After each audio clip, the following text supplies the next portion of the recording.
A ciência ela tem vários objetivos, mas um deles, e ao meu ver muito importante, é o seu fim político. Por isso, nós vamos fazer essa playlist de 5 vídeos sobre políticas e políticas públicas e como a gente pode ajudar nesse caminho aí para melhorar a nossa comunidade, nossa cidade, nosso estado, nosso país. Vem comigo no Climatologando, que a gente vai falar sobre política.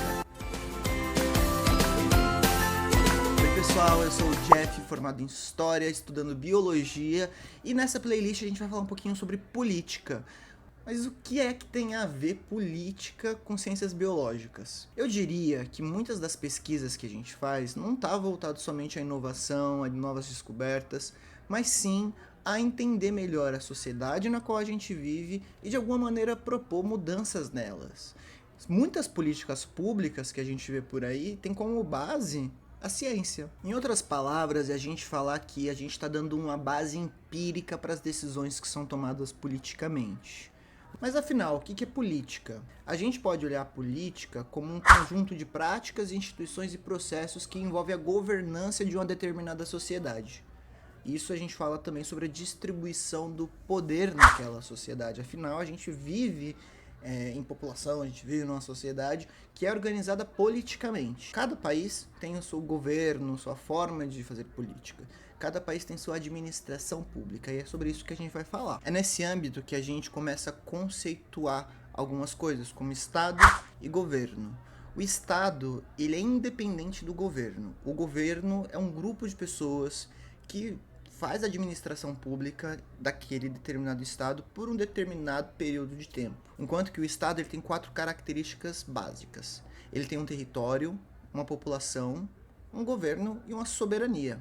Vou dar um exemplo do Uruguai, que eu gosto muito. O Uruguai ele tem ali os seus limites físicos, ele tem um território com uma população dentro de aproximadamente 3 milhões e meio de pessoas, com um governo presidencialista, e ele possui sua soberania, que é reconhecida por outros estados do mundo, como o Brasil. Como eu acabei de falar, o governo ele faz a gestão da administração pública, que basicamente são os órgãos, os agentes, as instituições que estão relacionadas ali à administração dessa sociedade. A gente pode ter uma administração pública direta e indireta. Na direta, eu vou dar um exemplo de algumas instituições: Ministério da Saúde, Ministério da Educação. Já na administração indireta, a gente pode falar de empresas estatais. Toda administração pública também tem seus princípios, que são basicamente 5. Que é a legalidade, ou seja, tem que estar de acordo com as leis. A impessoalidade, tem que tratar todo mundo de forma igualitária. A moralidade, ou seja, deve seguir princípios morais. A eficiência, esse é tenso, né? E a transparência, tem que ser transparente com o cidadão, através do... A gente tem portais de transparência aqui no Brasil para saber exatamente como o dinheiro está sendo gasto naquela cidade, naquele município, enfim. Então a gente está falando aí de administração pública e os seus princípios. Dito tudo isso, você já deve ter percebido que quando a gente fala de governo, existem vários tipos de governo. Eu falei que eles são passageiros. A gente já teve aqui no Brasil o Império. Você acredita nisso? A gente tinha o imperador. Mas hoje a gente vive numa república federativa.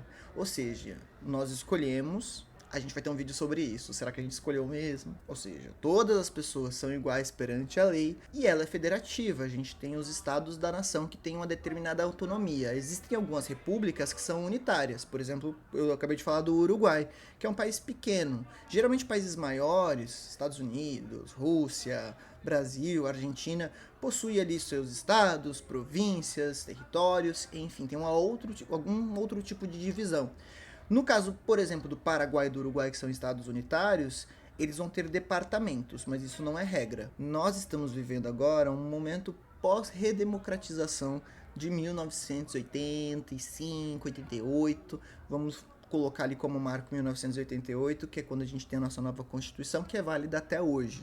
Inclusive, muito importante você saber, coloca no Google Constituição do Brasil, você tem acesso gratuito, tem que ter esse acesso da internet, dá para baixar um PDF, enfim, existem, você pode comprar, aí a opção é tua, mas você tem acesso à Constituição. Então fica a dica, dá uma lidinha aí na Constituição do Brasil. Já parou hoje para ler a Constituição? Esse é um vídeo introdutório e rápido sobre política. A gente vai ter uma parte 2 e a gente vai falar um pouquinho mais sobre a divisão do Estado e o momento que a gente vive aqui no Brasil. Nós temos 3 poderes, como vocês imaginam, mas e aí, o que é que faz cada um? Vamos descobrir isso no próximo vídeo? Um beijo, e esse é o Primatologando falando de política. A gente vai chegar no ponto que você mais quer, que é aquele: como eu posso ajudar a minha sociedade? E a política tem muito a ver com isso. Até o próximo.